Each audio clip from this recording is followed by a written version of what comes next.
Time now for Media Watch. James Creedon's here. James, it was only last week that David Cameron, the UK Prime Minister, was talking about the possibility of suppressing social media and the like because rioters had used Twitter, BlackBerry Messenger to communicate and to organise where to go next to loot stuff. Right. We all here in the West say, it would never happen here. That's the sort of thing that happens in China.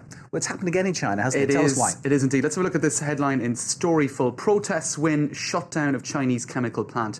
And we have some pictures of that as well. Basically, what happened on Sunday, over 10,000 people protested, asking for the closure of a chemical plant in the northeastern city of Dalian. Now, there was a typhoon last week which broke down a dike on the coast, and there was a risk that toxic waste would spill into the city. Now, people were so angry about it, they were like, should we be fleeing this situation? No, this plant should shut down. So over 10,000 people, for the most part, kind of middle-class people, young professionals, things like that. And within 24 hours, the Chinese actually responded positively to that request, and they said that they would shut down the plant. Now, what's incredible about this is we can see on this Hong Kong-based website, Dalian protests erased from social media. What's surprising is not alone that the Chinese authorities did respond very quickly, but I suppose this is less surprising, social media were immediately censored. So people have been talking about this online. This website here called Weibo is the sort of Chinese equivalent of Twitter, and people have been posting their opinions about that. Of course, within hours, that had all been taken down. And in fact, we have a closer look at at a search that we conducted earlier today on this Weibo site with the help of Yi Song, who is one of our bookers here, a Chinese guy. And we typed in a hashtag, which is kind of a search way of searching, the city name, Dalian. And this was what we found. It said, according to local law and policy, the result could not be shown. So everything that had been said, not just about this incident, but about this town, had totally been shut down on this website.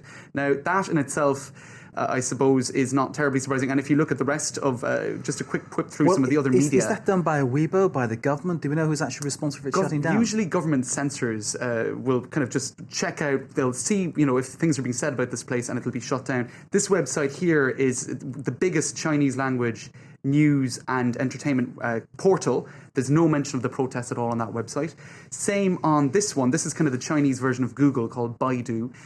You'll find mention there of websites where they talk about the government, they talk about the government's decision to shut down this factory, but they don't say why. The fact that over 10,000 people took to the streets. Clearly, there's nothing coming out of the town at all. No dissenting voices. No one actually putting a different point of view. No one putting up the people's point of view. For now, they can't. It seems if they try to put something up on these websites, the kind of Chinese version of Twitter, it's immediately taken down. Now, I suppose what's worth reminding viewers about is back in February there were the protests in all over China. In fact, that emerged out of the Arab Spring. It was sort of what they call the Jasmine Revolution version, Chinese version, and there was a massive crackdown at the time because of that. So what's interesting to, I suppose, compare and contrast is at the time there was just a clampdown on those protests in Beijing and Shanghai across the country, whereas here immediately the government capitulated to the demands of the people. Yeah, my own experience of what the Chinese government or regime, call it what you like, does is certainly before the Beijing Olympics, I was over there on a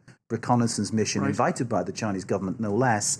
And at the same time, the crackdown was going on in Tibet. The crackdown on the protests there. Now, anything like that came on the cable TV in the hotel I was staying, which is one of the upmarket hotels in Beijing, again, paid for by the Chinese government, that was taken off air straight away. Mm-hmm. Anything that put China in the light that they didn't want to portray, it was off air completely. It went to black. Right. Simple as that. But I guess, when there's there are reports rather that there's something like there were 90,000 incidents such as of some degree or other where mass participation, even if it was a petition, that took place in 2009. So these sort of incidents can't, I suppose, 100% be clamped down on by the government. So that might explain why. Say, you need a real kind of uniformed clamping down in order to keep so many incidents out of news, so many incidents away from public knowledge. So as you say, that points to the fact it must be something bigger than just a local authority clamping down, but the whole government. Exactly. And actually, interestingly that you mentioned David Cameron earlier, on this website, Global Times, it's a Chinese government-run English language website, and they seem to have welcomed what David Cameron said last Thursday in Parliament about possibly clamping down on Twitter and shutting down social media websites at a time of protest.